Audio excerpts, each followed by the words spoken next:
Power est une performance qui utilise les manifestations, les perturbations électromagnétiques de Tesla Coil comme instrument et comme source pour de l'échantillonnage audiovisuel.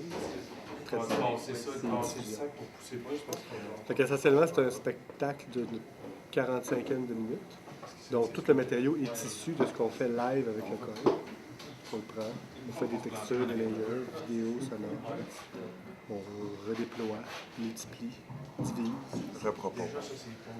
Cette matière évanescente, instantanée, c'est des éclairs, hein, donc ça dure des... Puis on prend des... Il y a différents traitements, tout est relativement simple. C'est pas du traitement esthétique flyé, là, c'est assez brut.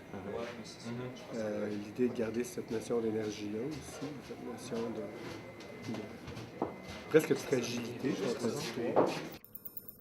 C'est spécial comparé au Tesla Coil auquel on est habitué. C'est qu'il est asservi de façon numérique à une fréquence.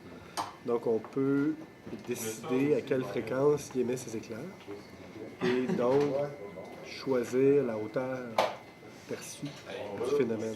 Ça reste toujours des éclairs individuels, mais quand on les rapproche, tranquillement, ça devient audible.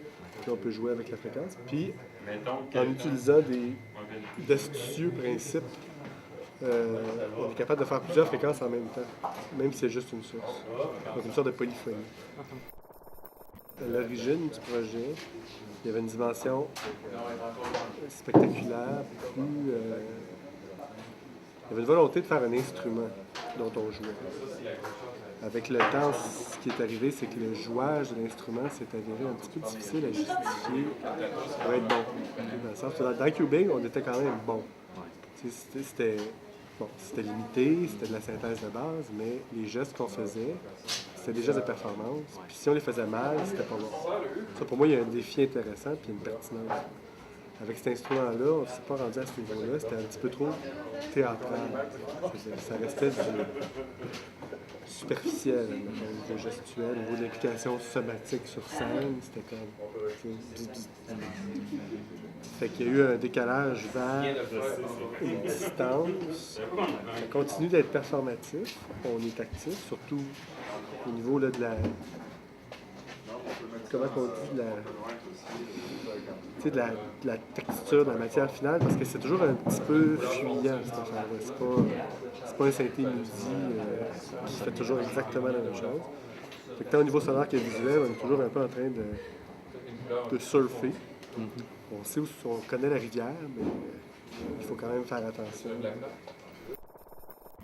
C'est un des projets en fait qu'on a fait qui a le plus changé entre l'idée de base puis la livraison.